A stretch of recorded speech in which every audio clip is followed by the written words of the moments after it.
Vlog overtake! Welcome back sa aming weekly serye. Today is Palm Sunday. Limited ang oras natin at may pasok pa ako mamayang hapon. Pakita ko sa inyo mga ganap pag Sunday dito sa amin. Pag Sunday, quality time dapat with Mommy, Chloe, and Sean. Park lang dapat tayo dito sa Shoe Mart pero mukhang may gaming event kaya tinginin natin. Mukhang may Roblox event. Try natin ni Sally, si Sean and Chloe pero mukhang wala sa mood ang Sean kaya pa-picture na lang tayo.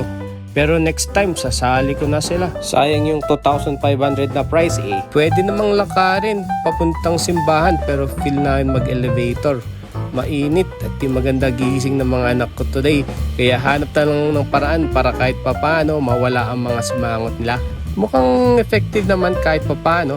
Next is hanap ng palaspas. Dito na tayo sa katedral. Tamang tambay muna at kita nyo naman, balik na naman ang energy ng mga kids. Nakahanap na rin ng palaspas.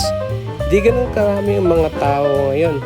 Close to 12 na rin kasi nung nakarating kami kaya inihintay na lang namin yung next mass. Wala kasi ako may pagmamalaking tradisyon namin as a family nung bata pa ako. Kaya exposing our kids this early is very good.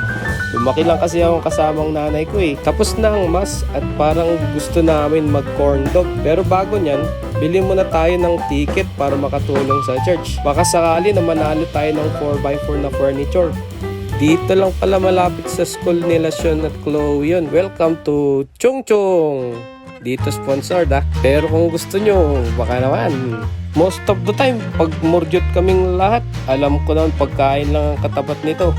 Sabi nga nila, the best way to your wife's and your kids' heart is through their tummy. Kung tama nga ba yung nabasa ko.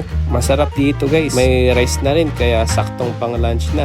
Unlimited din ang condiments at masarap din yung mga drinks.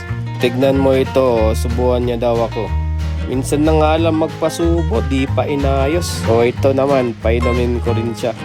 Kala mo naman, alak. Yabo sa'yo. Try ko rin. Ay, oo nga, kombe.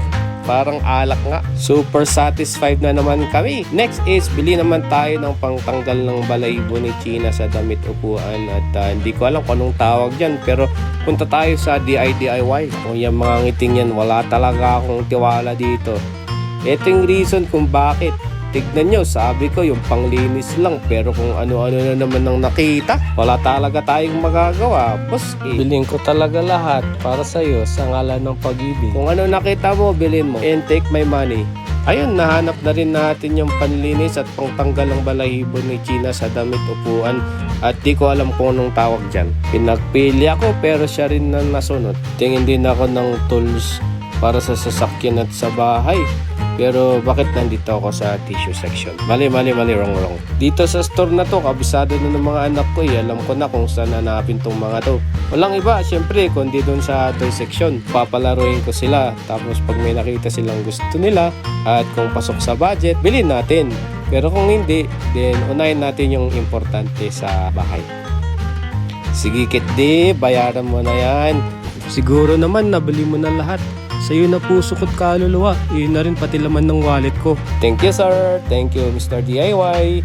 Again, hindi ito sponsored. Pero kung gusto nyo, baka naman. Balik na tayo sa Shoe Mart. Goal lang naman namin ni Mommy today is to build tradition, pray, and have fun with the kids. At pinaka-importante sa lahat talaga is quality time with the family. Nag-emis. Bye vlog! See you on my guys next!